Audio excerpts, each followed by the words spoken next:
Hoje, agora com um bloco especial, falando com o meu amigo Diogo Schelp, jornalista, editor, escritor, analista político, uma pessoa de grande experiência. Gosto muito de te assistir, te acompanho bastante, gosto muito da forma que você faz os debates. Me alinho muito à sua forma de pensar. Eu até comentei sobre a questão de uma oposição organizada, independente da situação. A situação é uma coisa, mas a oposição é tão importante quanto a situação. Então é um prazer ter você aqui. Eu sei que você vai poder me ajudar bastante aqui, com bastante informação. E eu queria aqui, eu também tenho meu amigo Dr. Marcelo Lazuri, advogado e um grande amigo. Eu queria que você, Diogo, ficasse à vontade, explicasse um pouquinho sobre a sua trajetória e falasse um pouquinho sobre os livros. O assunto correspondente de guerra me chamou bastante atenção num momento difícil que o mundo está passando. Com certeza, Ali, obrigado pelo convite, Marcelo. Obrigado. Bom, eu sou jornalista, como você sabe, há mais de 20 anos. Trabalhei muitos anos na Veja, na revista Veja, né? Tive algumas passagens em outros lugares antes, mas na Veja foi onde eu me formei jornalista de fato. Foram 18 anos na Veja, fui repórter, fui correspondente em Porto Alegre, Salvador, passei pela editoria internacional, onde eu trabalhei bastante tempo, e fui editor executivo lá também, durante 6 anos. Tive passagem rápida pela Isto É, como chefe de reportagem, chefe de redação. Depois atuei como colunista no UOL, né? Eu escrevia no portal UOL quase que diariamente, principalmente fazendo análises políticas. E depois, também, muito concomitantemente, fui comentarista de política na Jovem Pan News, né? Rádio, TV. E então essas duas áreas sempre caminharam juntas aí, a atuação na área de análise política e internacional, que foi o que eu fiz por mais tempo, digamos assim, né? E com mais intensidade.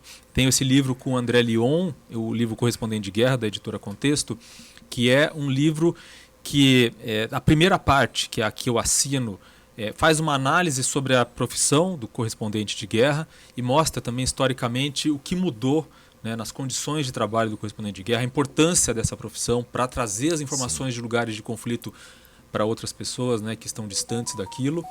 E o André Lyon tem um perfil dele, ele é um fotógrafo de guerra brasileiro, é o maior fotógrafo de guerra brasileiro, e eu diria que ele talvez seja um dos melhores fotógrafos de guerra do mundo hoje em dia, né? Ele venceu o Robert Capa Gold Medal, que é a maior premiação de fotografia de guerra do mundo, foi dada nos Estados Unidos para ele quando ele fez a cobertura da guerra da Líbia, quando houve a queda do Gaddafi.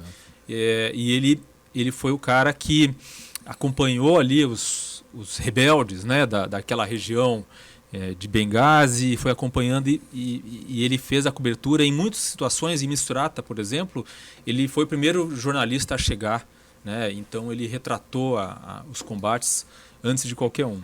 E ele tem um perfil ali nesse livro. Então esse livro fala basicamente sobre isso. E estou à disposição para conversar com vocês aí. Legal. Um prazer, viu, Diogo? A gente está brincando com isso aqui, né? Começamos há uma semana, um pouquinho atrás. Uma semana. Nós não temos a pretensão, né, de chegar próximo a um jornalista, que é um técnico, né, que estudou para isso. A origem disso aqui a gente já comentou em alguns programas, que é um bate-papo. E a ideia é esse bate-papo. Nosso canal aqui é totalmente independente. E a gente tem um perfil, Diogo, muito crítico a essa polarização que a gente vive hoje em dia, né? Aqui no nosso país, da direita contra a esquerda e vice-versa. E a gente busca um debate mais técnico, né? Independente da pauta, que a gente possa ter um olhar mais técnico, tirar aquela visão de quem é essa bandeira, né? Eu identifico de que é a bandeira, eu defendo e eu critico. E aí a gente gostaria de saber um pouquinho, né, com a sua vasta experiência, desse cenário, né, atual da nossa política. Quer dizer, já vem de alguns anos. O que você pensa sobre essas questões, né, principalmente sobre a polarização?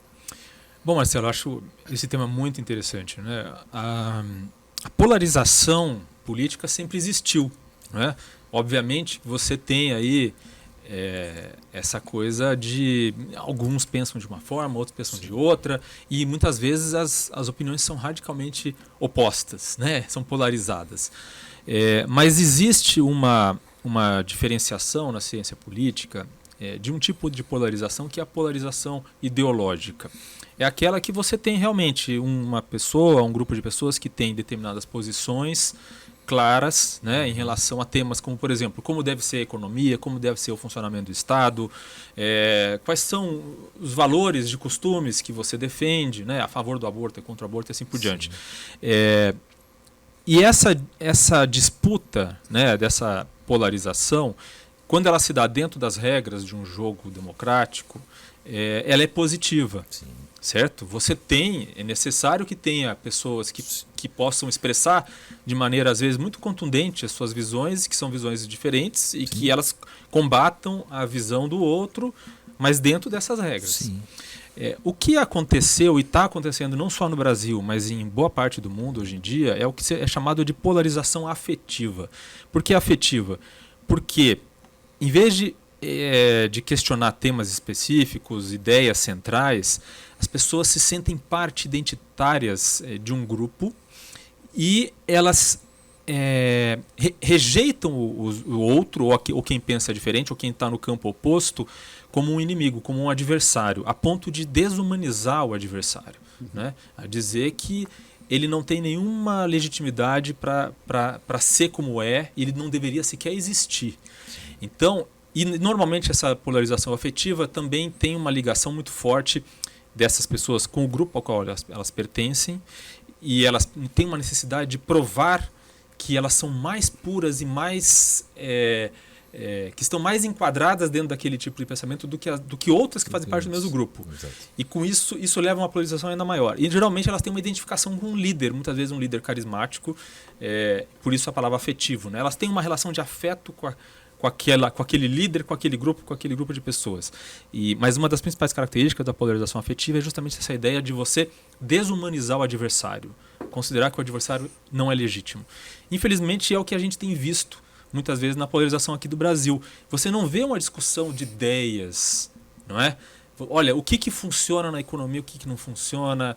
A gente estava falando, né, antes sobre... Tem um debate técnico, né? Tem um debate apaixonante, talvez, mas não técnico. Exato, é apaixonado, mas não técnico, ou mesmo que busca discutir os argumentos. A gente estava falando de privatização. Isso. Você vai discutir os motivos para você ser contra ou ser a favor da privatização, né? E não chegar e falar assim, quem é a favor da privatização é um fascista. Por exemplo, Exatamente. Quando você rotula e coloca a pessoa no campo do mal, você já está indo para o campo da polarização afetiva. A gente viu isso acontecer na Argentina, e a polarização afetiva leva, por exemplo, à violência política. Então, por exemplo, quando recentemente teve um atentado, uma tentativa de assassinar a vice-presidente argentina, Cristina Kirchner, Sim. a gente está vendo um exemplo de polarização, desse tipo de polarização que é negativa. Ou quando a gente viu na eleição brasileira casos em que amigos se mataram em discussão de bar, porque um era petista, o outro era bolsonarista. Sim. Então, essa é a situação, e é algo que precisa ser combatido. A gente precisa trazer a discussão política para a discussão de ideias e não para o simples alinhamento com um grupo ou com outro. Certo. E você identifica que os líderes, né, seja o fenômeno Bolsonaro ou, né, a esquerda, né, a estrutura toda da esquerda que hoje temos aí como presidente, né, o principal nome, o presidente Lula, nessas figuras políticas, alimentando esse tipo de comportamento, ou algum dos lados aí tende a querer tirar esse comportamento afetivo? Eu acho que os dois lados exploram essa característica, né? E por quê? Porque ela traz dividendos eleitorais, né? Então é muito mais difícil você trazer a atenção das pessoas para uma discussão de ideias do que trazer a atenção das pessoas para uma discussão desse tipo. Então eu vejo os dois lados fazendo isso, explorando essa polarização dessa forma para ter ganhos eleitorais. E, infelizmente, você vê outras pessoas em níveis, por exemplo, não só no nível federal, mas também nas disputas para governo do estado, para a prefeitura, tentando copiar, simular o mesmo tipo de comportamento para conseguir atrair aí enfim, a fidelidade, né, desses eleitorados. Eu vejo, eu estava puxando uma colinha sobre você aqui para poder me ajudar. E a palavra, você discutiu muito sobre extrema direita e extrema esquerda. Quando é que aconteceu isso no Brasil? Parece que nós estamos falando de um filme de Hollywood e de repente nós estamos falando sobre um filme de terror. Eu não sei. Desde quando o Brasil aprendeu a ser extremo em alguma coisa? Exato. O que aconteceu? Ali é interessante porque tem uma discussão sobre, por exemplo, se o grupo político que estava no poder até o ano passado era de extrema direita, né? Muita gente diz, e isso é obviamente que o lado oposto faz isso, né? Chama bolsonarismo ou aqueles que se alinham com Bolsonaro como extrema direita. E na classificação da ciência política, eles não são considerados extrema direita, são considerados direita radical. Qual é a diferença? A extrema direita seria o que a gente conhece, por exemplo, como o fascismo propriamente dito, Hitler, Mussolini e tal. E a direita radical é uma direita que, obviamente, tem visões radicais, quer mudanças rápidas na forma de fazer política, por exemplo, mas não ao ponto de ser violento e autoritário como é a extrema-direita. A extrema-direita considera que não é necessário seguir as regras do jogo democrático. A direita radical fala assim, não, eu aceito seguir as regras do jogo democrático, como, por exemplo, eleições e tal, papapá. Mas alguma coisa dessas regras eu aceito abrir mão. Então tem essa gradação. Tá? Isso vale para a extrema esquerda também. A extrema esquerda tem a mesma característica, só que do lado oposto. Então, a classificação mais correta seria a direita radical para esses grupos. Tá? E é algo que está acontecendo justamente porque há uma percepção por parte desse grupo, né, de que, da forma como está, as mudanças que eles consideram que deveriam ocorrer na política e na sociedade não estão acontecendo no ritmo suficiente. Então elas têm uma visão quase meio revolucionária, sabe? Eles acham que é preciso mudar rápido. É preciso mudar rápido. Só que na democracia as coisas não mudam rápido. Você precisa se eleger, precisa debater ideias, tem que enfrentar um congresso muitas vezes hostil. E essa é basicamente a diferença.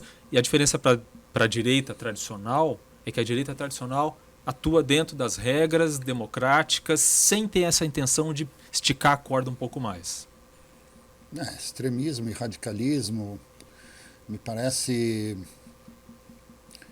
ignorância, me parece falta de conhecimento. Ignorância no sentido falta de conhecimento. Aquela paixão desenfreada sem poder usar a razão. Sabe por que eu questionei isso? Porque assim, nós somos um país novo, mas as coisas já aconteceram lá fora. E a gente pode aprender com os erros e acertos da humanidade. Quando que o extremismo, o radicalismo deu certo em algum lugar? Eu não entendi. Não entendo por que nós importamos esse tipo de coisa.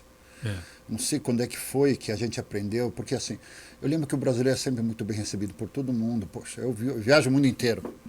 E brasileiro a gente é bem recebido, mas não via essa coisa de apontar o dedo ou tomar partido de uma forma tão apaixonante. Eu lembro que, em discussão com nossos amigos, eu até mencionei isso alguma vez, eu estava na Go Foods, lá de Dubai, nessa feira de alimento tão importante que o pessoal agora está na Alemanha e na Nuga e agora eles vão em fevereiro lá para Dubai. E até um gancho, porque naquela época que eu estou dizendo, era quando o presidente Bolsonaro decidiu ir até a Rússia. E estava para acontecer a questão da guerra, já estava tendo aquela movimentação. E eu estava com um grupo de empresários e tal, e mencionei, foi um susto para mim, tá? Eu falei, mas o que o presidente vai fazer agora na Rússia? Tomar posição? Eu tenho muito medo quando a gente toma uma posição. Eu acho que o Brasil tem uma facilidade de estar bem com todo mundo, e não é qualquer país que consegue estar bem com todo mundo. Aí um cara do meu lado falou assim, você está falando que você é comunista e tal. Eu falei, mas eu só queria saber o que o presidente foi fazer na Rússia. Não, você é comunista e tal, e me ofendeu. E o presidente da BPA, o Ricardo Santillo, falou duas palavras para mim que eu entendi. Ele falou, não, é importante para nós por causa dos fertilizantes. Foi só uma explicação técnica, 2 palavras que me convenceu. Falou, não, realmente, então faz bem o presidente ir lá e tentar resolver. Mas essa paixão, sabe, essa briga, essa falta de respeito, eu vejo que alguns debates seus teve alguns... esquentou em certo momento, e não pela... E eu vejo que não foi pela pergunta, apimentou a coisa, não pela pergunta, mas sim pela paixão, ou pelo ódio, não sei. Que o cara pegou e já estourou, e já ofende. Eu falei, mas não discutiu nem a matéria, a pergunta, mas a resposta é porque a pergunta não é adequada a ele. Não consigo entender onde é que a gente chegou a isso. É porque, de fato, a extrema-direita, a direita radical, assim como a extrema-esquerda e a esquerda radical, elas têm uma característica em comum que é não aceitar o diálogo, né? É isso. Então, esse é o problema, né? Ali, desse tipo de postura de um lado ou de outro, é a ideia de que o outro não tem legitimidade para discutir, né? Você não quer nem ouvir o que o outro tem a dizer. Então, esse é um problema. E como jornalista, a gente muitas vezes está numa posição de fazer uma análise ou um comentário, como acontece muitas vezes no meu trabalho, mas em outros momentos você está fazendo perguntas, né? E as perguntas de um jornalista estão lá para provocarem mesmo, mas elas se propõem a fazer com que haja uma resposta interessante, né? Muitas vezes isso não quer dizer que a sua pergunta pressupõe um julgamento em relação ao entrevistado, coisa que vale, mas muita gente não entende isso, ou finge que não quer entender porque precisa ter um engajamento, a tal da lacração, né? Ficou bom essa história de lacração, né? Não precisa nem falar a verdade, só viralizar tá bom, né? Não precisa nem falar a verdade. E a gente vive uma guerra de informações também, né? Eu não estou nem falando das fake news, mas um determinado fato,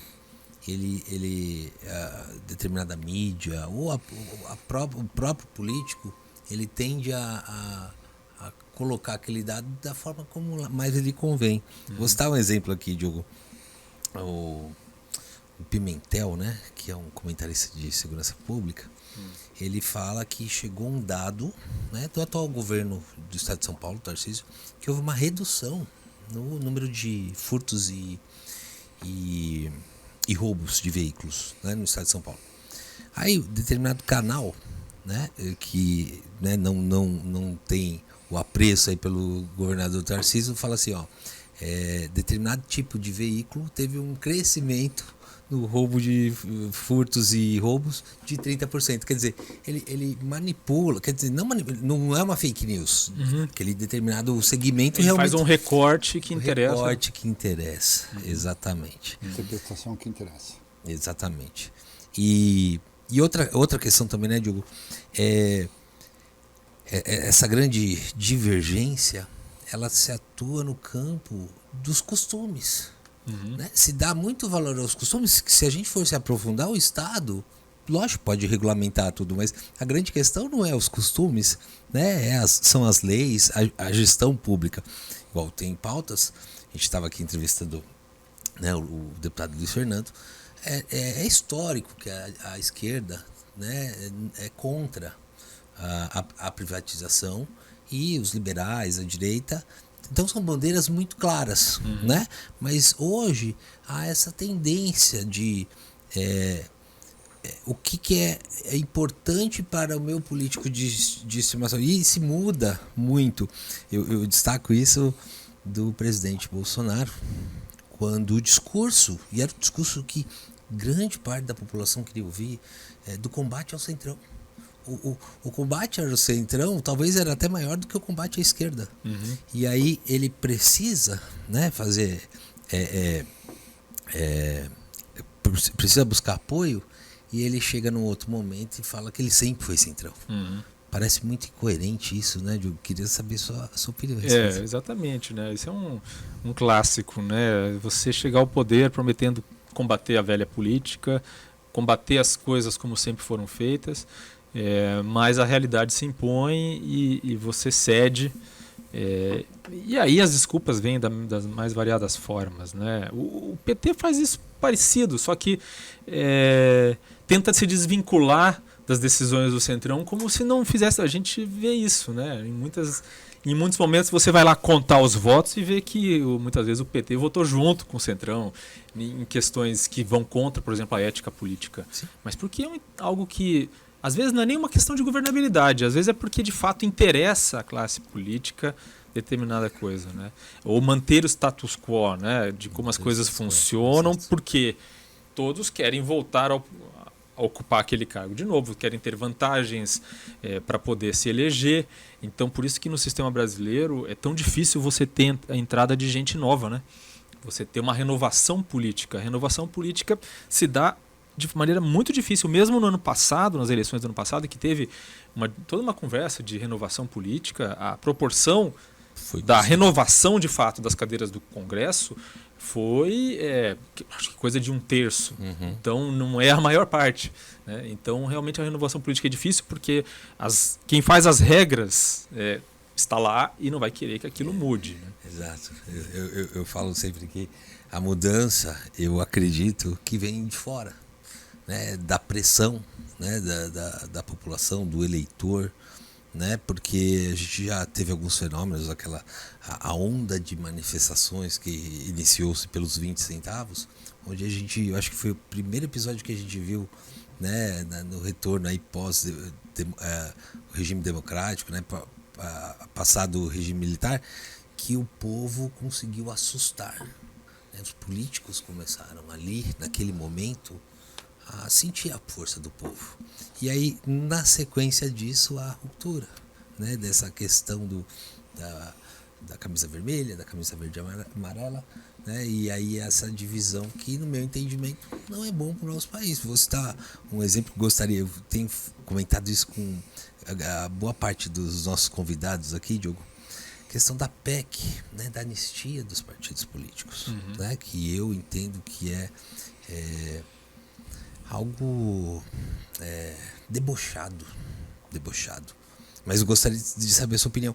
E que eu fui pesquisar ali, nós temos, né, os republicanos, nós temos boa parte do PL e o PT. Sim. Votando no mesmo sentido. É porque interessa a todos, né? Todos não cumprem as regras, todos eles têm situações em que eles ou não prestam contas como deveriam, todos recebem dinheiro público para financiar suas campanhas, seus partidos, e eles não querem que isso vire um problema para todos eles, né? É essa coisa do status quo mesmo, a manutenção do que está aí. Eu ia até falar assim, essa PEC aí, né, ela pune a quem cumpriu com as regras, mas na hora eu lembrei, mas ninguém cumpre. Mas se alguém se esforçou para cumprir, né, de fato... Fez, né? E isso desestimula, mesmo que ninguém tenha cumprido, que poucos partidos tenham feito isso de fato, isso desestimula que eles cumpram depois, né? Exato. Porque já se sabe que basta depois aprovar uma PEC e anistiar tudo. Está resolvido. E eu até destaco, né, que na CCJ teve 2 ou 3 partidos, porque acho que a rede só tinha um representante, mas o Partido Novo, que é um partido, né, de direita, e o PSOL foram os únicos que integralmente votaram contra. Aliás, falando sobre o Partido Novo, o Diogo, ele tem, né, uma das bandeiras, né, embora tá reestruturando muito aí o Partido Novo, que era a candidatura autônoma, justamente para a gente quebrar o que me parece, né, a gente como leigo aqui desse lado, a força do partido político, né, a pressão do partido político. Eu queria saber a sua opinião, se seria viável, se a gente conseguiria implantar essa figura da candidatura autônoma. Você acha que é possível isso? Olha, pode até ser, mas eu não acho que seria uma solução. Tá? Eu acho que o próprio exemplo que você deu mostra que o que precisa mesmo é mudar a forma de atuação e o jeito de ser dos partidos brasileiros. É bom ter partidos, isso pode ser positivo. Se você tem uma coesão de programa, uma coesão ideológica, que é o caso do PSOL e o caso do Novo. Lógico, você vai ter ali algumas visões divergentes dentro do próprio partido, mas você tem um alinhamento, uma posição mais clara desses dois partidos.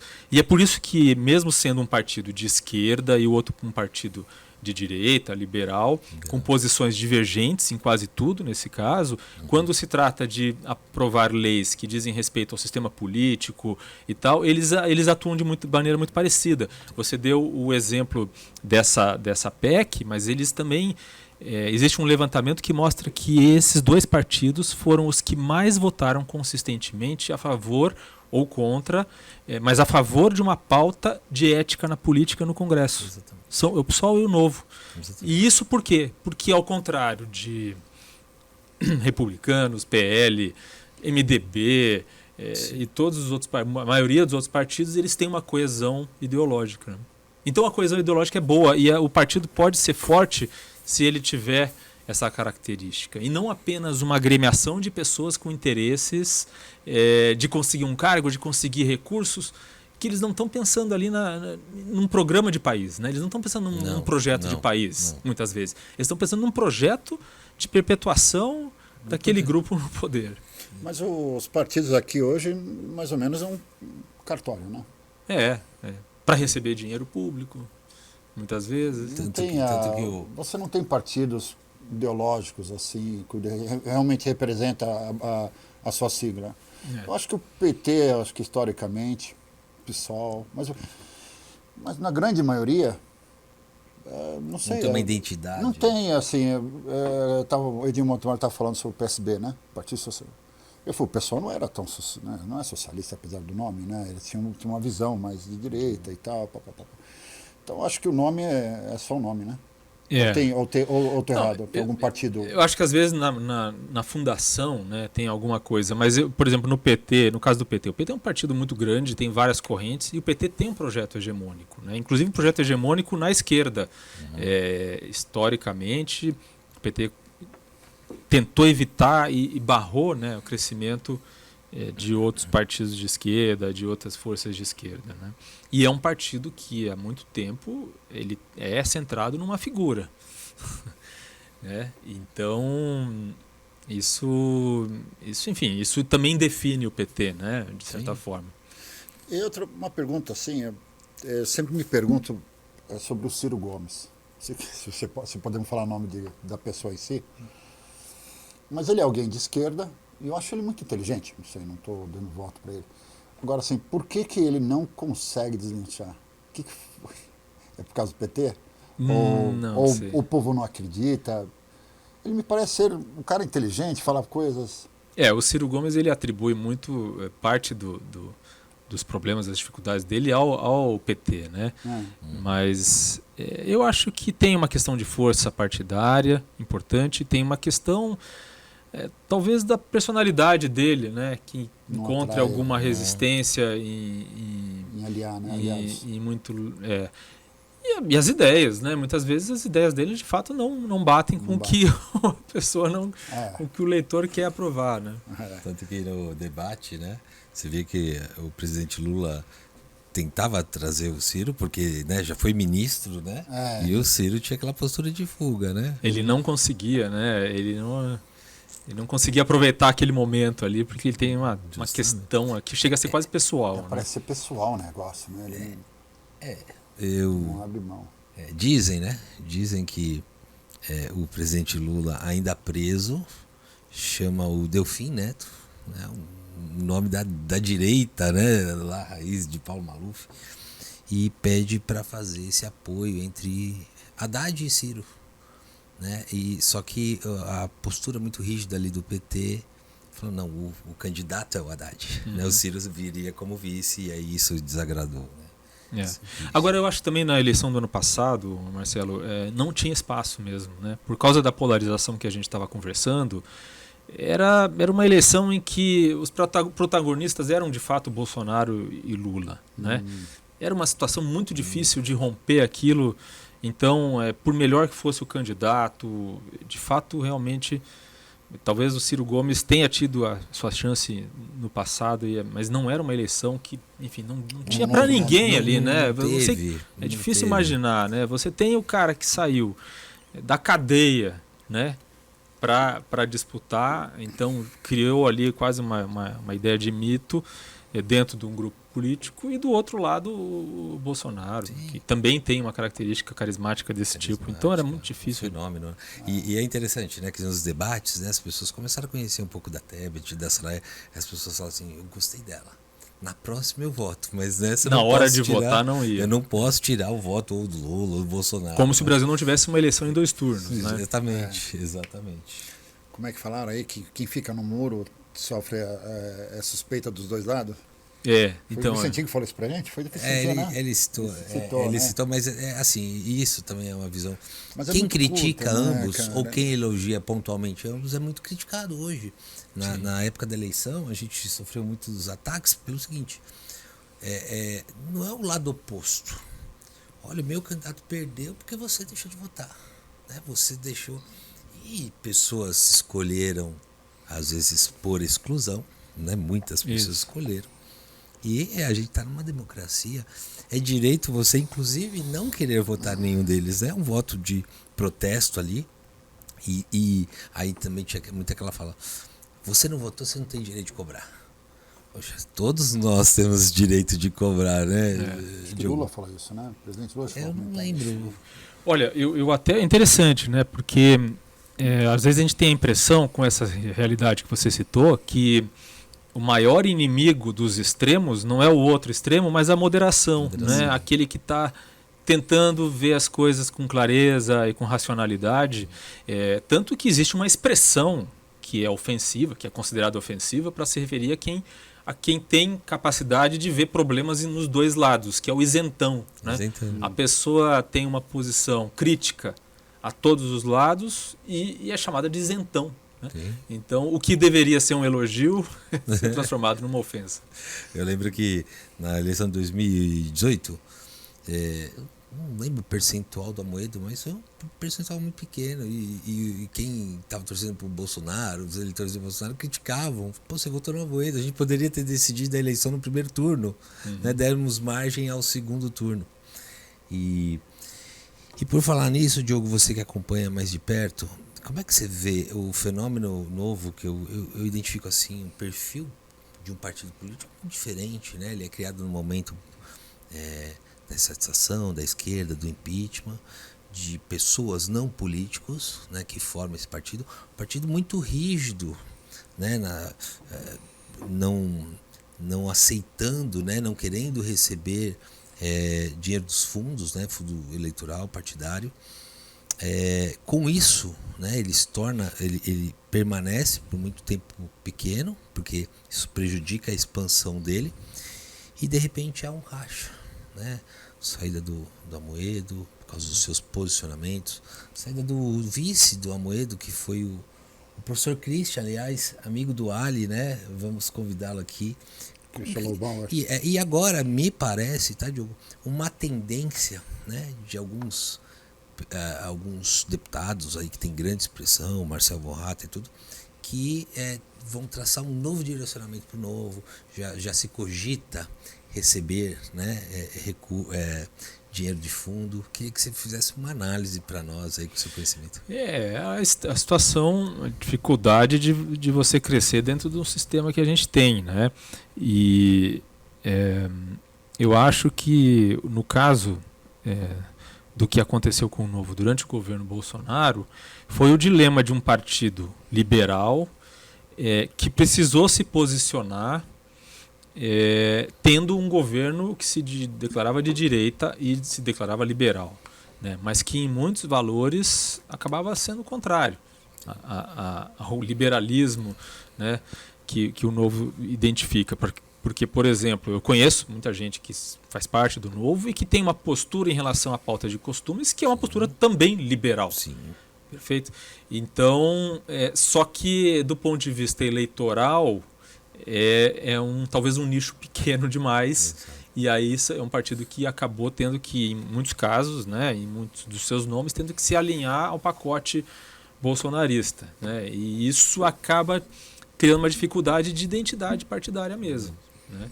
E eu acho que esse é o grande desafio do Novo, foi acredito que boa parte da razão pela qual o Amoedo acabou saindo. E é um partido que mal começou, mal nasceu, já está tendo que rever sua identidade novamente. Né? É uma situação bem difícil.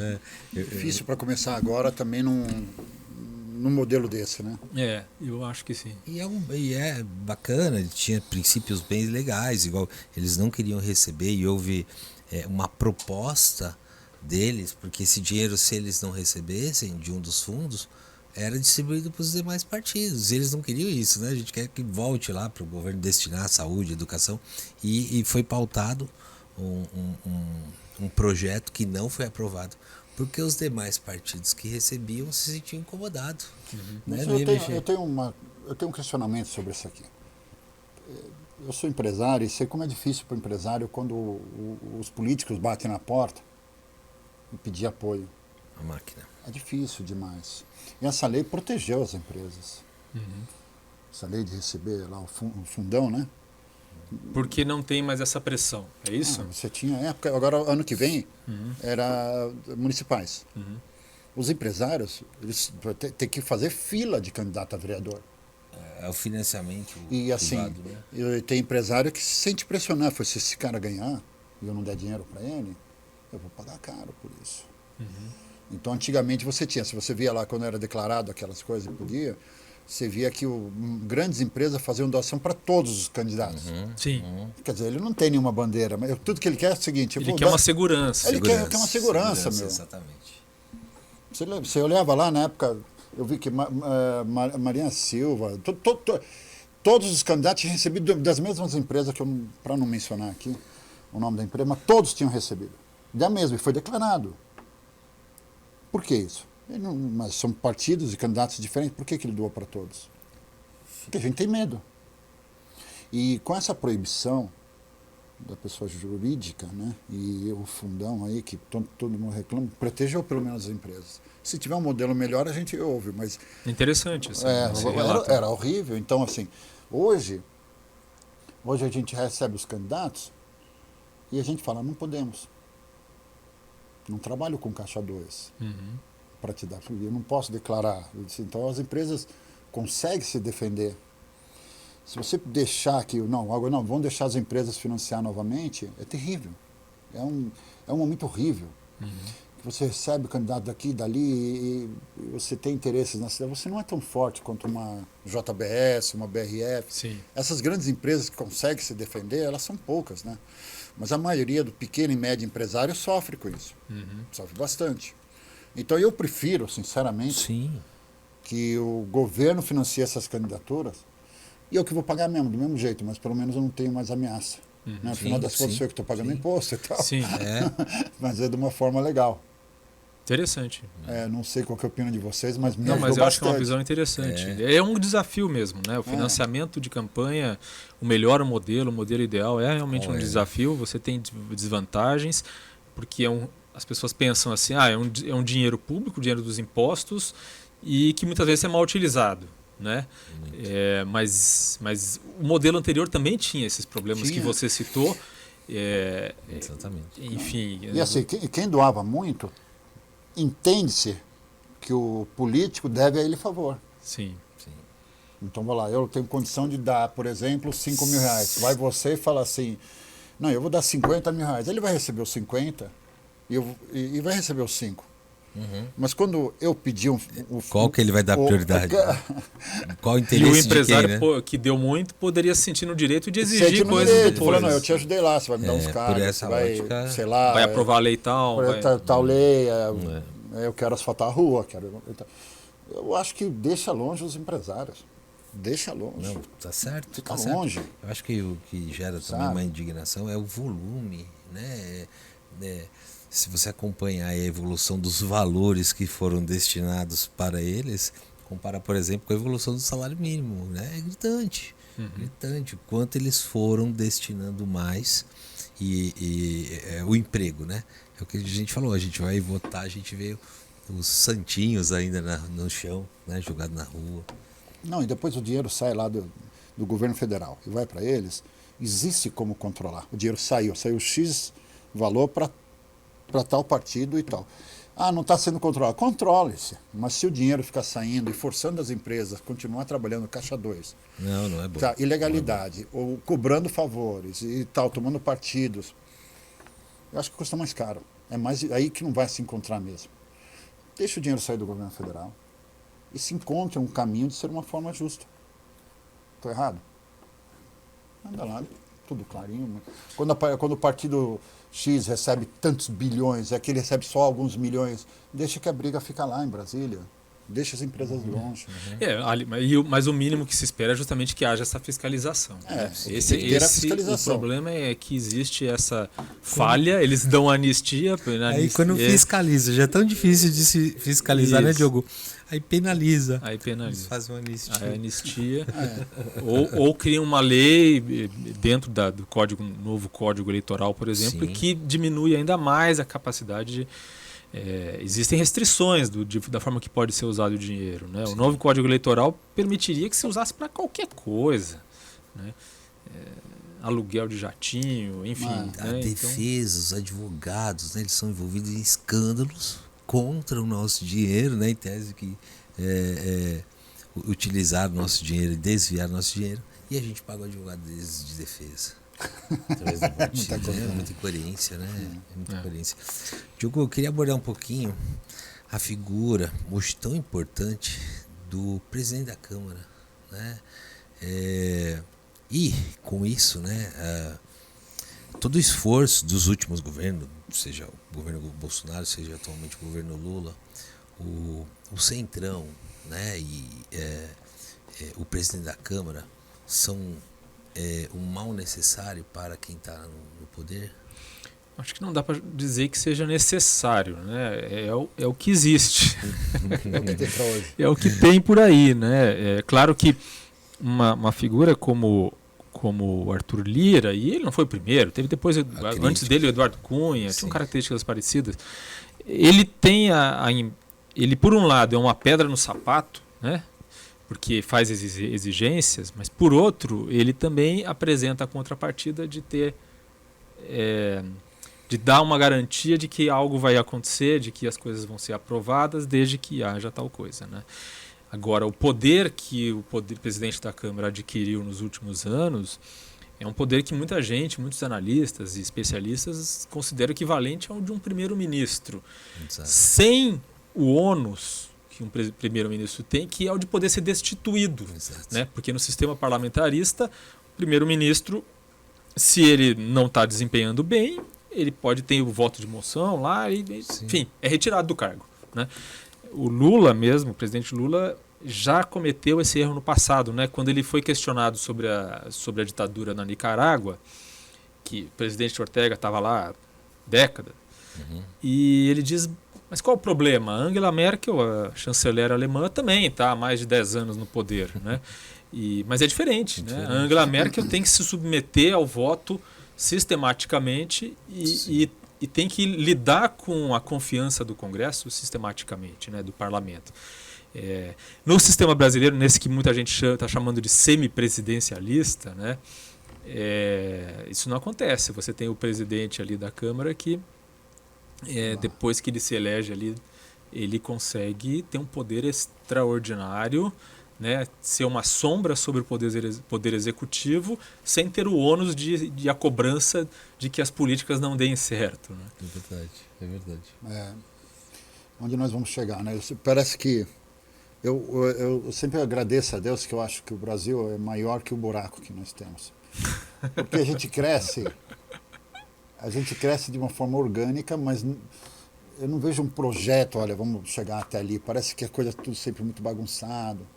E às vezes, quando a gente cresce alguma coisa, parece que foi a natureza, foi Deus que deu, ou as próprias empresas, mas você não vê um projeto assim bem claro. A gente passa por algumas coisas. Nós tivemos um ministro de Relações Exteriores que falou que Hitler é líder de esquerda.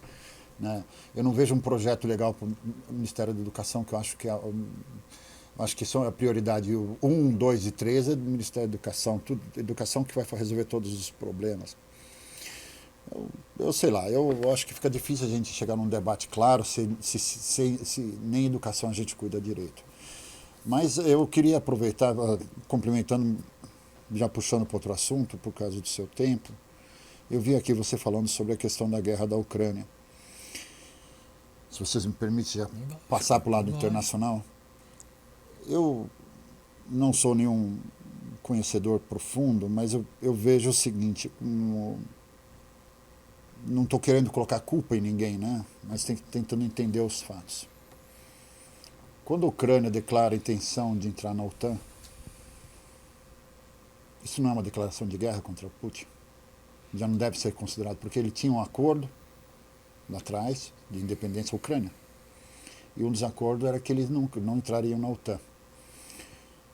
E se sim, se é o único motivo, você coloca aqui outras coisas, queria que você comentasse, se esse é o único motivo da guerra da Ucrânia com a Rússia. Eu sei que você gosta de história, Ali. Eu acho que a razão pela qual os ucranianos, naquele momento, tinham intenção e manifestaram interesse de entrar na OTAN, ela não surgiu do nada. E ela surgiu de uma preocupação justamente com a segurança do país, com a soberania do país em relação à Rússia. Seria possível puxar lá de trás, desde os tempos do Império Russo, né? Essa disputa pelo território ucraniano. Por exemplo, nós tivemos a Guerra da Crimeia, né? Que envolveu países, Inglaterra, países europeus. Mas se a gente pegar um pouco mais recente, né, e a gente lembrar, depois da queda da União Soviética, depois da queda do Muro de Berlim, a independência da Ucrânia, a gente pega, por exemplo, a ideia de autodeterminação, né? A ideia de que você tem um povo que tem o direito de decidir o que vai fazer dentro do seu território, o que vai ser do seu destino, né? Então teve um momento em que você tinha na Ucrânia um presidente pró-Rússia, que era basicamente uma marionete de Putin, garantia os interesses russos ali, e uma oposição muito forte, uma rebelião dos ucranianos contra aquela marionete, vamos chamar assim, porque os ucranianos tinham uma aspiração, e aí não era a OTAN ainda, não era questão de segurança, uma aspiração econômica de fazer parte da União Europeia, né? E o Yanukovych não cumpre essa promessa, não cumpre essa determinação, esse desejo dos ucranianos, e ele é deposto, né?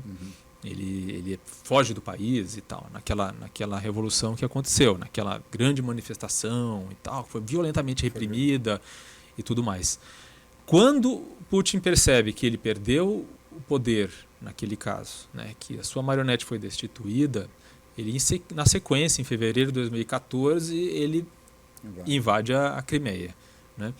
Então, em primeiro lugar, os ucranianos, antes de qualquer coisa, estavam buscando uma melhoria de vida, estavam buscando se aliar, se unir a um bloco econômico que prometia algo que a Rússia não conseguia entregar, digamos assim, já que a Ucrânia está ali, né, entre os dois mundos, né? Os ucranianos, em determinado momento, não só do ponto de vista econômico, mas também do ponto de vista de identidade, estavam querendo dizer que eles eram mais europeus do que pro lado de lá, entendeu? Então, foi a partir daquele ponto, aquela agressão inicial, a invasão da Crimeia, que foi dali que nasceu o desejo dos ucranianos de fazerem parte da OTAN, porque eles entenderam que eles estavam sendo atacados, ou enfim, o seu território estava sendo inclusive retaliado,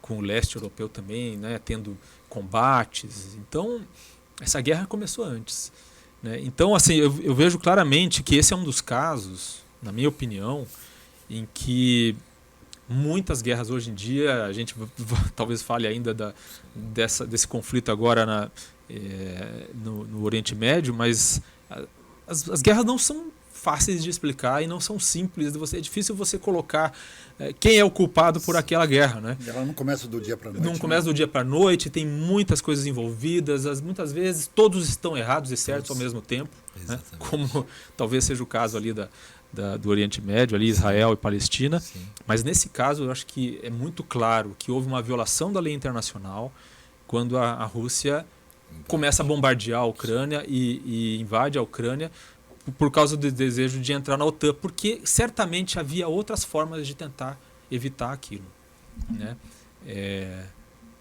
Putin sente que aquilo era uma ameaça ao seu poder, mais do que uma ameaça à Rússia.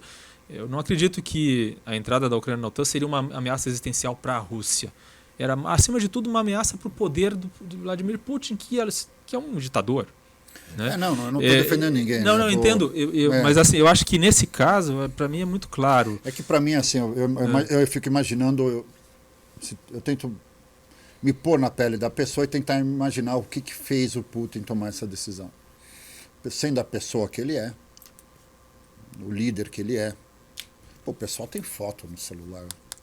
No cabo do celular, foto do Putin lá na Rússia. Você foi lá, eu vi isso. O pessoal... Eu não imagino o Putin autorizando colocar os tanques ou os armamentos da OTAN em suas fronteiras. Eu não vejo a possibilidade dele aceitar de boa nunca isso. Sim, mas ele cometeu um erro de cálculo. Ele cometeu um erro lá atrás. Atrás. Não, nesse mesmo caso, porque se ele não queria, se para ele era um problema a expansão da OTAN, o que ele conseguiu com a invasão da Ucrânia? Tirou no pé. O aumento da OTAN. Agora ele tem países como a Suécia e a Finlândia, né, que também tem, com as quais ele também tem fronteira, entrando na OTAN. Eram países que se mantinham neutros antes, né? Que se mantinham neutros nesse sentido, que não queriam justamente, não buscavam agora a OTAN, não buscavam ter o escudo da OTAN porque achavam, não queriam justamente incomodar a Rússia, não queriam criar um atrito com a Rússia. No momento em que ele invadiu a Ucrânia, bombardeou a Ucrânia, esses países falaram, a gente não tem garantia nenhuma. Mas ao mesmo tempo... Assumir a posição neutra não nos garantiu nada. Vamos dar uma de advogado do diabo. Ao mesmo tempo, se ele não tomasse essa decisão e, a Ucrânia fosse para a OTAN, de boa, assim, os outros países falam assim, não, deu certo, o cara pediu, eu vou pedir também. Mas eu acho que ele não esgotou as possibilidades. Ele não esgotou. Mas ele sem a agressão. Mas ele conhece outro caminho, vamos dizer assim, eles... Essa é uma boa pergunta. Se ele conhece outro caminho, realmente...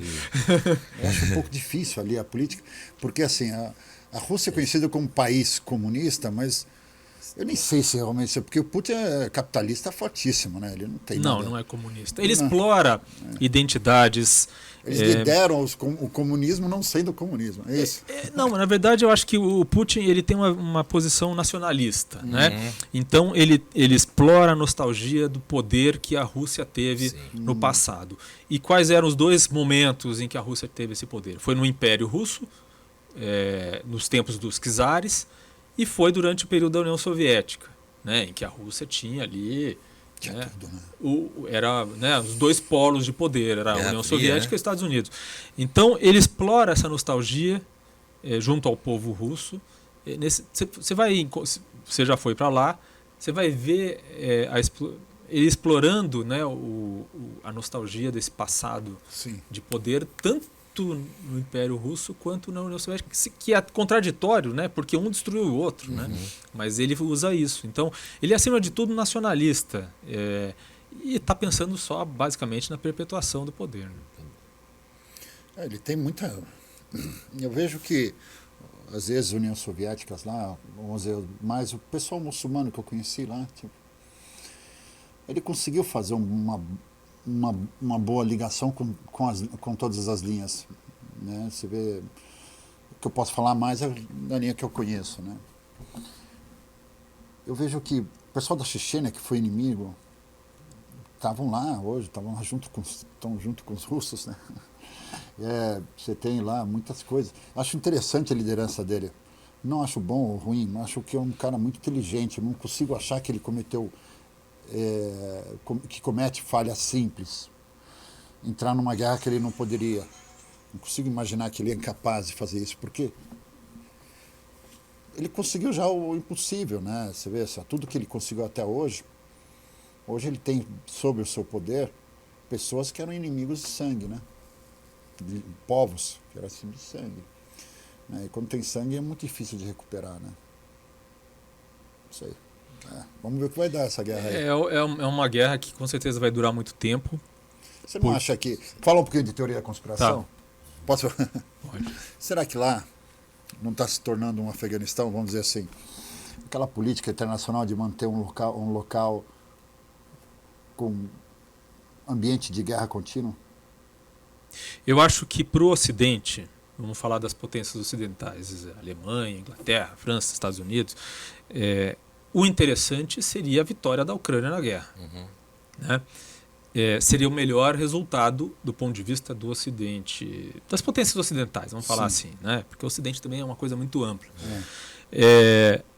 Mas não é o que está acontecendo. A gente não vê ali uma possibilidade da vitória da Rússia. O cenário atual não é esse. Existe uma contraofensiva militar da Ucrânia que a Rússia não conseguiu rechaçar, mas que também não está levando a resultado nenhum. Né? A Ucrânia, desde junho, nessa contraofensiva, só recuperou 0,25% do território que a Rússia havia tomado. Então não avançou quase nada. Né? Mas os russos também não avançaram. Então o que se colocou, o que se está delineando ali é uma guerra de atrito, algo que pode, desse ponto de vista, se parecer muito com o Afeganistão, como você falou. E certamente o Ocidente não tem interesse, os Estados Unidos, de entrar diretamente no conflito. Então é uma guerra por procuração, da mesma forma como foi no Afeganistão também. Né? Os outros lutam por você, digamos assim. Né? O que eu vejo nos países árabes, eu sou libanês, né, filho de libanês, Líbano, Síria, Iraque, viraram campo de guerra de terceiros. Né? Os únicos não interessados nas guerras, exatamente, é o libanês, o iraquiano e o sírio. Os únicos que não querem guerra. E vai lá, o país terceiro, e faz guerra no nosso território. E as pessoas, é bom, né? É conveniente. É conveniente. Se você entrega as armas, treina... Deixa os outros brigar. Eu lembro que eu estive em Darfur. Eu fui com um deputado federal brasileiro numa missão, e o embaixador brasileiro levou a gente para Darfur lá. Nunca imaginei eu chegar lá. Eu fui para Darfur também. Foi? Impressionante. Nunca pensei que eu estaria num lugar desse. E o pessoal o embaixador brasileiro estava me explicando que quando dividiram o Sudão e o Chad, cortaram a principal tribo lá. Aí você me corrige se eu estiver errado. Cortaram ela no meio. Tanto é que o presidente do Chad naquele momento, nem sei se ainda mesmo, ele é formado no Sudão. Ele é um sudanês, ele é um ex-sudanês. Né? E cortaram a principal tribo lá em Darfur. E existem redes, ONGs, que chama Save Darfur, que fornece armamento para os dois lados. Que fornece armamento para os dois lados, alimentando essa guerra. Lá, um lugar rico em petróleo, etc., aquela questão toda, e que, de fato, os dois têm a reclamar, por exemplo, porque era a tribo deles e eles passaram a regra. Se você olhar no mapa, parece que alguém... É uma linha reta. É uma linha reta, é impressionante. Colocaram uma régua assim, né, tipo, para dar errado mesmo.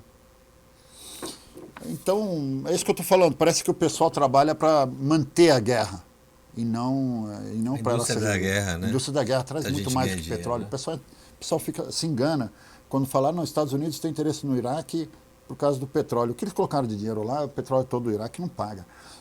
Tudo que vem depois, ao redor da guerra, é que é lucrativo. Poder político, poder diplomático de tomar decisões do mundo, né, prioridades de negócio, reconstruções e etc. É que no caso da Ucrânia também, de fato, existe uma preocupação de segurança da Europa. Né? Imagine se a Rússia realmente ocupe todo o território da Ucrânia e eles vão parar ali, porque muitos russos consideram que a Polônia também devia ser deles. Né? Então, existe uma preocupação ali muito grande, né, de segurança também por parte da Europa. A única coisa que eu acho assim, é que muitas vezes se atribui a culpa, as potências estavam empurrando a Ucrânia para entrar na OTAN. Se você for conversar com os ucranianos ou ver as pesquisas de opinião que foram feitas antes da guerra, a maioria queria entrar para a OTAN. Então, assim, a gente fala em democracia, o que as populações querem? Né? Não são só os interesses das potências ou dos líderes mundiais que definem o que é feito, o que é o mundo e assim por diante. Né? Então, eu escrevi sobre isso também na Gazeta do Povo, sobre, assim, quando começou a guerra, acho que foi um dos meus primeiros artigos sobre quando começou a guerra. Eu estava lendo ele aqui. Exato. É exatamente isso. Tava todo mundo falando sobre o que a OTAN, o que a Rússia queria, o que os Estados Unidos queriam, e ninguém se perguntava o que os ucranianos queriam. Que é a base, né? Mas você fica imaginando ali, a política lá não é simples. Você está falando entre a Ucrânia, está lá entre a Europa e a Rússia. A política que gera um território desse é algo surpreendente, né? Interessa ao mundo inteiro. É um dos celeiros, né, de alimentação, de alimentos, que afetou trigo, o preço no mundo grãos. Olha, desculpa, vou te cortar. Quando eu falei essa história da Rússia, eu estava lá na Go Foods, o frango dobrou o preço só por causa da declaração de guerra. Porque a gente ficou assim, não, guerra na Ucrânia, vão ficar sem os grãos, então a Turquia vai ficar sem frango, não vai conseguir fornecer, então só o Brasil que conseguiria exportar. Então o frango foi de 1.600, explodiu para 3 e tanto. Aí acabou despencando, porque acabou se ajeitando, conseguimos fertilizantes, a Turquia se reservou. Buscou outros fornecedores. A Ucrânia conseguiu continuar fornecendo. Sim. Né? Você vê algumas coisas, tem que ser muito cuidadoso. E até se a gente pode falar que existe alguma coisa positiva, né, da guerra, a falta de fertilizantes, né, a dificuldade de trazer da Rússia fez com que alguns setores aqui no Brasil criassem alternativas bem interessantes sobre o aspecto econômico, sobre o aspecto do meio ambiente, né? Então, o fenômeno guerra, que é muito triste, né, mas faz com que o homem, né, Poxa, geral, a gente também comete cada erro, cara. Eu vou te falar assim, a gente estava falando sobre privatização, sobre isso, Sim. aquilo, a água e tal. Vem a pandemia, não tínhamos capacidade de fornecer máscara, tinha que importar da China. Mas não era só o Brasil, né? Os Estados Unidos também não tinham. Mas não é errado pensar. Vocês falam assim, uma questão atravessou a de segurança. França, né? Atravessou a França, né? Não, mas o que eu quero dizer assim, a gente não estava preparado para uma coisa básica. Não é estranho. Você fala assim, não, fertilizante. A gente decidiu importar o fertilizante porque é mais barato trazer de fora. Uma coisa tão importante para o agronegócio, a gente, não pensamos, não, temos que pensar. A Arábia Saudita começou a pressionar o Brasil com frango. Por quê? Porque a Arábia Saudita importava 60%, 70% do frango que consome. Desses 70%, outros 70%, 60% era o frango brasileiro. Esse príncipe herdeiro falou assim, ele vem para modernizar o país. Foi muito ruim para o Brasil isso. Porque para nós era uma mão na roda, né? Então, só que ele falou assim, não vou ficar dependendo, se der alguma coisa errada, vou ficar dependendo do Brasil, por quê? Aí ele começou a comprar Ucrânia, Turquia, foi dividindo, investiu na indústria local. Eles nunca vão ser capazes de ter 100% a proteína animal garantida no país dele, é um deserto. Mas ele dividiu o poder, ele dividiu os fornecedores. Diminuiu a dependência. Diminuiu a dependência. Agora você fala assim, mas criou alternativas. O Brasil lá atrás decidiu importar 100%, foi isso, 100% do fertilizante? Parou de fazer? Porque era mais barato fora. Não é estranho essas decisões? Você fala que uma coisa simples como máscara, tivemos que correr atrás de não sei o quê. Será que ninguém pensou que haveria um risco, uma questão de segurança? Mas o Brasil também não, acho que tem uma limitação de recursos mesmo, né? No caso dos fertilizantes. O Brasil até tem jazigos e tal, mas é pouco e é difícil de explorar e caro de explorar. E, de fato, acaba sendo mais viável economicamente importar a maior parte, né? Então, mas buscou alternativas, né? Foi buscar no Canadá, foi buscar em outros lugares. Se resolveu, né? Tentar, Sim. E a gente falou tanto aqui sobre os nossos problemas, né? Como Brasil, né? Os problemas do nosso país, mas a gente vive também uma crise internacional. No seguinte sentido, a gente tem estruturas, acho que a principal é a ONU, né, mas existem algumas empresas, né, independentes que fazem essas avaliações e às vezes colocam um relatório identificando erros do país A e B, só que a sanção é muito difícil, né? Você vê conflitos, guerras que o país é inexpressivo. você consegue fazer, né, uma punição que afete diretamente. E eu acho assim, quando nós temos Estados Unidos e China, né, os grandes, talvez os dois maiores polos aí na questão do poder, né, de influência no mundo, que quando há algum congresso, algum evento pró meio ambiente, eles são categóricos, eles sabem que não pode cumprir, eles se colocam ali, né, numa postura totalmente diferente, e eles não assinam esses tratados. E aí, quando você tem outras questões que envolvem, há uma pressão direta dos Estados Unidos no conflito aí, por exemplo, do Oriente Médio, que vamos falar agora. Só que você tem essa dificuldade, porque talvez, né, Diogo, se isso fosse possível, a gente vive a questão da conciliação, da mediação em tudo, né? É um modelo muito interessante que poderia funcionar na guerra da Rússia e da Ucrânia, que pode funcionar no atual cenário aí do Oriente Médio, carregado, uma coisa muito histórica. O terceiro vai vir ali na função de um juiz, né, ouvindo os dois lados e decidindo, porque a guerra, né, do ponto de vista humanitário, para quê? Né? Não é bom de forma alguma. Então é isso. O que você acha dessas organizações internacionais? Até que ponto a gente consegue chegar ou não dá para atingir essa questão, né? O juiz, né, digamos assim, o juiz do nosso planeta, será que é possível esse modelo ou é uma utopia? Muita gente diz que existe uma crise, né, da governança global, né? Quando a gente fala de governança global, a gente fala de todas essas instâncias multilaterais que são ONU, enfim, Organização Mundial do Comércio e tudo mais, né?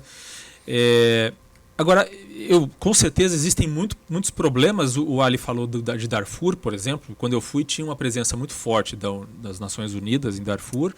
E eu lembro de ter ido, por exemplo, na sede da ONU em Khartoum, antes de ir para Darfur, justamente para resolver questões burocráticas para a minha ida. E aquilo era uma Babel, dá para chamar de Babel? Eu acho que é uma coisa assim, era realmente uma loucura. Né? Você imaginar toda aquela estrutura burocrática mesmo, com centenas de funcionários e papéis e não sei o quê, e um problema humanitário tremendo. Né? E uma incapacidade de fato resolver aquilo, de impedir que houvesse, por exemplo, morte de civis, fuga de civis de suas casas, abandono de seus lares e assim por diante. Mas, então, é claro, existem muitos problemas e realmente a ONU não consegue resolver os conflitos como deveria. Agora eu fico me perguntando se não existisse a ONU, como seria? Né? Ou se não existisse uma tentativa de fazer com que os países sentassem e conversassem. A gente sabe que para essa crise agora que está tendo no Oriente Médio, o Brasil, que está ocupando temporariamente a cadeira não, está ocupando temporariamente a presidência do Conselho de Segurança da ONU, convocou uma reunião para tentar descobrir uma saída para a escalada desse conflito, para que ele não piore, não se agrave e não extrapole ainda mais as fronteiras, né, para os outros países da região. E a reunião, a princípio, não chegou a nenhum consenso, não teve nenhuma declaração conjunta. Mas pelo menos há uma instância, um lugar onde você consegue pôr as pessoas, pôr os países, os interesses diversos e muito complicados que existem para tentar chegar num acordo. Eu fico imaginando que talvez, se não houvesse isso, talvez a situação fosse ainda pior. Né? Mas existe a necessidade, sim, de melhorar esse sistema. Com certeza. Aí é uma coisa muito complexa. Né? Eu nunca vejo o Afeganistão entrar em paz, não vai acontecer, não vejo possibilidade. Coitado do Iraque também virou praça de guerra.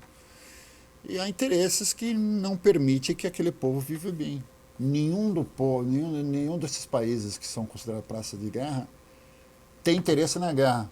Só países alheios. Essa é a minha visão. Não sei se é meio que teoria da conspiração, mas é o que eu sinto. Eu não vejo. Para que ter paz se a gente pode continuar uma guerra contínua? Quem ganha com a guerra? Nem muita gente ganha, né? Eu não vejo. Você acha que o israelense não quer paz? Pô, o cara não quer viver? Sim, Toda hora aquela de... corneta na orelha deles lá. Não é possível que o povo adora a guerra. É uma estrutura de defesa, né, que custa muito caro. Né, é a sensação, né, que traz o medo por um problema de uma faixa de terra ali que em negociação poderia ser né, muito bem feita. É muito mal explicado aquilo para mim. Sim. Para mim, a minha visão é que quem está no poder poderia ter resolvido isso há muito tempo. Eles casavam entre eles, pô. Cristão, muçulmano e judeu lá casavam entre eles. Nem sabiam do problema. Eles nem sabiam. Foram saber depois do movimento sionista. Eles nem sabiam que haveria um problema entre um e outro. Quem ensinou a eles esse ódio todo foi o movimento sionista. Foi quem? Quando é que apareceu isso? Alguns dos brasileiros que estavam nessa rave, né, eles também são cidadãos de Israel, né, e são reservistas de lá. E eles foram convocados, mas eles têm essa opção de não querer participar. E um deles menciona: minha ex-namorada é muçulmana, eu não me sinto legítimo para essa guerra. Então, né? Eles casavam entre eles. Olha, no caso dos muçulmanos, a gente pode casar entre povos dos livros. Muçulmanos, cristãos e judeus. Faz parte da nossa vida, da nossa história. Quem ensinou a gente a ter ódio um do outro? Se o profeta, se a religião... A guerra não é religiosa. Cara, de onde... Se não é um movimento político, se não é um movimento... Porque não tem nada a ver com a religião, pelo amor de Deus. Você fala com um judeu que não tem nada a ver com isso. Você fala, mas o cara não tem nada a ver com isso. Você pega o movimento cristão, você pega lá, nós temos um arcebispo lá, cara, o cara é show de bola. Da cristão ortodoxo. Você fala com ele, não tem nada a ver com isso. Não tem nada a ver com isso. Aí você fala, mas então por que coloca a religião no meio? Desculpa que eu me emociono um pouquinho, porque eu vejo... Lógico. É muita dor, poxa vida. Eu tenho parentes palestinos, né? Então, e a gente se entende, assim, a gente tem uma ligação consanguínea, né? Os palestinos, palestino-libanês, somos fenícios, né? Então, a gente vê isso tudo. E, de fato, quando vê o acordo entre Emirados e Israel, a gente fica com aquele primeiro susto, né? O embaixador dos Emirados falou assim, como você quer fazer um acordo se você não tem acordo? Você tem que chamar por interesse. Sim. Eu achei super inteligente. Falei assim, esse pode ser um passo importante para a paz. Né? Mas não vejo interesse. Pelo jeito, só os países árabes querem fazer paz, o resto não quer. Né? Eu não vejo o que o povo internacional quer. Acho que só os países árabes que querem. É difícil, né, Ali? Eu acho que o problema lá é que quando você visita, né, a região, você tem-se a sensação de que não tem solução. Né? Infelizmente, a sensação que se tem Lamentável. É que os líderes, mais uma vez eu reforço, os líderes dos dois lados não têm interesse em resolver. Exatamente. Quem está no E eu acho que não é só do lado israelense. Eu acho que não. Os dois. Eu acho que os líderes não têm interesse. Acho que o mundo tem uma crise de liderança. Você tem ali tanto de um lado quanto de outro, mas assim, vamos pensar também do lado palestino. Sim. Você tem gente ali que está recebendo dinheiro, ajuda externa há décadas, botando uma parte no bolso. Exatamente. E que não quer que a coisa mude. Ganha dinheiro com a guerra. Entendeu? Esse é que é o problema. Tem muito interesse. Quem mais sofre, é lógico, é o povo dos dois lados. Né? Então. Eu vou vou voltar aqui para o Brasil um pouquinho. A gente tem essa questão, né, da polarização que a gente começou a falar, né, Diogo? Mas que familiares, pessoas que se gostavam, deixaram de se falar por causa de PT e Bolsonaro. Então. Isso foi um fenômeno nacional. Olha, essa emoção que eu fico lá tal, e quando eu falei da Palestina, quando começou aqueles discursos bolsonaristas de ódio, assim, e tal, bolsominion, né? Os bolsonaristas não, bolsomínios, os extremas, extrema direita, que nem... me deu uma coisa assim, sabe? Comecei a sentir Cara, no Brasil tava tão gostoso, cara. Eu ficava longe desses problemas que tinha no Oriente Médio, do extremismo exagerado, sem explicação, sem justificação. Eu comecei a ver nascer aqui, cara, me deu dor no estômago. Sim. Né? Então, aí, tipo assim, quem é bolsonarista, olha, quem é comunista, é o que você falou, colocar no lugar do mal. Só que a gente tá muito polarizado, a gente tem eleições aí batendo em pouco mais de 50%, hora para a esquerda, hora para a direita. E não é 50% do nosso povo que é mal, muito, muito menos que isso. Só que aqui a gente não tem um histórico. E já tem essa intensidade, né, Diogo? Imagine lá esse histórico que os caras... Eu tô dando uma resposta do que aconteceu 70 anos atrás. Né? Essa carga é muito pesada. A gente já vive nessa situação que nem dá para se comparar aqui. E as pessoas que têm vínculo, né, tia com sobrinho, perdendo a amizade, imagina com aquele histórico de episódios, né, de violência aí. E aí aquele que nasce agora tem o exemplo dos seus pais, tudo. Ó, aquele pessoal aniquilou nosso povo. Muito difícil quebrar isso, né? Muito difícil. Guerra, quando aperta o botão da guerra, você não consegue desligar mais. É difícil, né? Difícil resolver. Pegamos bastante do seu tempo, Diogo. Nossa, eu demais. adorei a conversa aqui, eu não sei, continuamos. Ótima conversa. Tem mais alguma coisa para falar? Não, Fica à eu vontade. adorei, eu gostei muito da Gostou? conversa. Que bom, Realmente, que muito bom. bom, assim, e aprendi com vocês também. Muito legal. A gente Adorei que conversar aprendeu. contigo, sabe que eu admiro o seu trabalho há muito tempo. E pô, você me deu trabalho a última vez que você me entrevistou. Você... Tá dando troco. falei, o cara era muito inteligente. Eu falei, nossa, o cara é muito inteligente, tá difícil. Não, mas Mas Diogo, é muito bom, cara. é, Obrigado mesmo aí pelo apoio. Até você ajudou bastante com a questão do deputado Luiz Fernando Teixeira. sim. Doutor Marcelo Lazuri. Eu espero que seja o primeiro de muitos que você, podendo, logicamente, é muito bom contar com um cara com o seu histórico aí, profissional, né? O seu ponto de vista que a gente aprendeu muito mais aqui, né? Do que você está falando que aprendeu conosco. E é um prazer, né? Espero que o Café com Bolo aqui agrade. Né? E outros virão, né, Ali? Se Deus Você quiser, vai pegar no pé dele, né? Do Agora, né, eu tenho uma proposta para ele aí. Eu estava querendo depois falar aí sobre uma questão de uma próxima gravação. Eu não sei o que você acha. Estava querendo trazer alguns assuntos antagônicos assim, para você fazer contraponto. Com alguém, sei lá, vou falar fora do ar. Tá bom, combinado. Tá bom.